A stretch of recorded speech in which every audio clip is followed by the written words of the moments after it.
all know the story of Little Red Riding Hood and the three little pigs. There's been such a stigma of wolves attacking humans, which is mostly throughout folklore. The Maine Department of Inland Fisheries and Wildlife basically says that their status is indeterminate. If there are wolves in Maine, it's really hard to tell. And then knowing the exact numbers, we won't really know until people get out there and start looking. The reason we believe there are wolves here is because we've had a number of wolves killed here in the Northeast. Wolf range in Canada is within 75 miles of Maine, and it's within 60 miles of New York State. So science tells us that some of these animals certainly are dispersing south, crossing the St. Lawrence River, and coming into the Northeast U.S. When wolves were exterminated here over 100 years ago, and what happened was the ecosystem basically got out of whack. Humans and wolves have never had a really great relationship historically. Wolves have always been seen as either competition or as a threat. They've hunted wolves, they've killed them, they've trapped them, they've poisoned them. They've pretty much gotten rid of them any way that they can. For all practical purposes, exterminated. They certainly were exterminated here in the Northeast. You know, eventually people decided that we needed them back, so they started making strides to bring them back and to conserve them.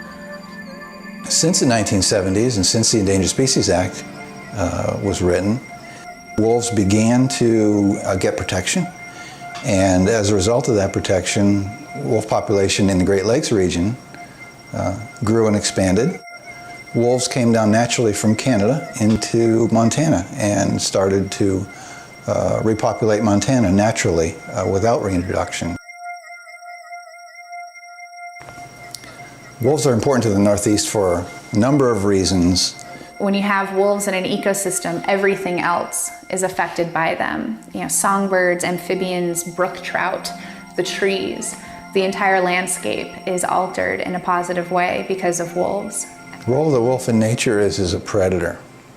Most people think of them as a carnivore, but they're not a true carnivore in the way that big cats are. They're more of an omnivore.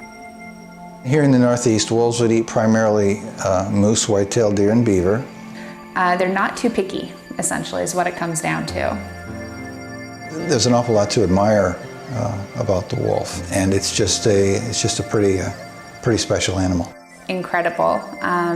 They're very social, they're family driven. They go out of their way to avoid conflict if they can. When it comes to wolves, you know, it's something as simple as wolves have sharp teeth. They're very fast. They have incredible jaw strength. They can crack the leg bone of a moose with their jaw. They have pointy ears and bushy tails and long snouts and golden eyes, and they look like something out of our nightmares. And what people don't realize is, you know, those same qualities we have in our dogs. You know, some folks, certainly those who aren't informed and educated, may think that, you know, if a wolf sees a person, the wolf is going to attack the person and try to kill him. Very, very unlikely that you're ever going to see a wolf. The wolf may see you, but it's not going to want to know you. It's necessary to protect wolves in Maine because there aren't a whole lot of them in the state. If there are wolves in Maine right now, they are staying out of the way and keeping their noses clean. In order to have healthy white-tailed deer and moose herds, you need to have predators. Look them in the eye, you know immediately it's not a dog. It's not anything close. The purpose of the delisting of gray wolves by the government is cut and dry. It's essentially that the reintroduction program they had in place, the requirements that they set forth have been fulfilled. The delisting of gray wolves, that extends all the way to the Northeast. It extends to places where wolves haven't even gotten a foothold. The land is available and the prey is available. You know, wolves will make it here on their own. And in some cases, you know, in small numbers, they have been doing that. And here in the Northeast, Clearly, wolves are endangered. When the federal government won't even acknowledge, their presence. It's easy enough now for people to shoot a wolf and say, "Oh, I thought it was a big coyote." I mean, that happens all throughout the East Coast. Delisting gray wolves is just going to make it that much easier. People will be able to shoot a wolf, and great.